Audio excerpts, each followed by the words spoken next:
अस्सलाम वालेकुम, कैसे हैं आप लोग। अपने YouTube चैनल मनहा स्टोरीज़ पर मैं आप सबको वेलकम कहती हूँ। मैं रोज़ा नहीं रखूँगा माँ, मुझे बहुत भूख लगती है। 7 साल का बच्चा माँ का आंचल पकड़े जिद कर रहा था। रोज़ा रखने से अल्लाह पाक खुश होते हैं बेटा, और जब अल्लाह पाक खुश होते हैं ना तो खाने की अच्छी अच्छी चीज़ें देते हैं। माँ ने बच्चे को बहलाने की कोशिश की। वो एक स्कूल में आया का काम करती थी। लॉकडाउन की वजह से आमदनी का कोई जरिया ना रहा था। जो राशन मिला था वो भी अब ख़त्म हो चुका था। वो अभी अभी राशन लेने वालों की लाइन में जाके खड़ी हो जाती और बारी ना आने की वजह से शाम ढले खाली हाथ घर लौट आती। उसके 2 बेटे और एक बेटी थी। शोहर एक रोज़ काम पर गया तो फिर कभी वापस ना आ सका। सड़क पार करते हुए एक तेज़ रफ्तार गाड़ी ने उसे टक्कर मार दी थी। इसकी तो मानो दुनिया ही उजड़ गई। इस भरी दुनिया में 3 बच्चों को लिए वो अकेली रह गई। घर के खर्चे पूरे करने का वाहिद जरिया इसके शौहर की दिहाड़ी थी।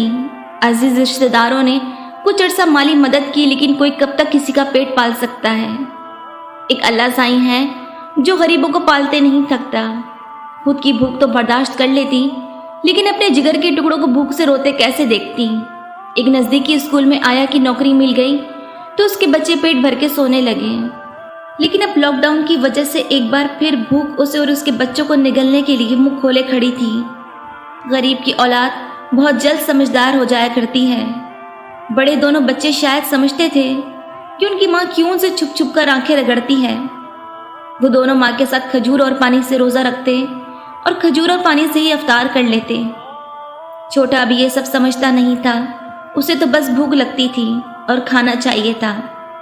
उसका तो यही मुअम्मा हल नहीं हो रहा था कि जैसी खुशबू हमसायों के घर खाना बनते वक्त आती थी, वो खुशबू उनके घर से क्यों नहीं आती। माँ ज़बरदस्ती उसे रोज़ा रखवाती और रोज़ कहती थी कि रोज़ा रखने वाले बच्चों को अल्लाह पाक अच्छा खाना देते हैं, लेकिन रोज़ उसे खजूर और पानी से रोज़ा अफ्तार करना पड़ता। माँ तो कभी झूठ नहीं बोलती, तो क्या अल्लाह पाक अच्छे बच्चों को खाना नहीं देते? क्या मैं अच्छा बच्चा नहीं हूँ? ये माँ झूठ बोलती है। कितने ही सवाल उसके मासूम जहन को उलझाए रखते। आज भी माँ ने उसकी जिद न मानी और ज़बरदस्ती रोज़ा रखवा दिया। भूख से निढाल वो अपनी बहन की गोद में पड़ा था। अल्लाह पाक कहाँ रहते हैं आपा? उसने अपनी बहन से पूछा। अल्लाह पाक ऊपर आसमान में रहते हैं गुड्डू। जवाब सुनकर वो कुछ सोचने लगा। मैं वहाँ जा सकता हूँ? उसने फिर पूछा। नहीं गुड्डू, जिसे अल्लाह बुलाए वही वहाँ जा सकता है। बहन ने उसके बालों में हाथ फेरते हुए जवाब दिया। अब्बा भी तो अल्लाह के पास रहता है ना आपा? उसने फिर सवाल किया। हाँ गुड्डू, अब्बा को अल्लाह ने बुलाया था, इसलिए वो उसके पास चला गया। क्या वहाँ वैसा खाना होगा जैसी खुशबू हमारे हमसायों के घर से आती है? उसकी सांस उखड़ने लगी। आपा, मैं अल्लाह के पास जाऊँ तो मुझे अच्छा खाना मिलेगा? उसने अटकते हुए सवाल किया। उसकी आंखें बंद होने लगी। माँ, गुड्डू को सांस नहीं आ रहा। माँ जल्दी आओ। बहन ने उसकी हालत देखी तो माँ को आवाज़ें देने लगी। माँ कमरे के दरवाजे तक पहुंची ही थी कि गुड्डू ने एक हिचकी ली और आंखें बंद कर लीं।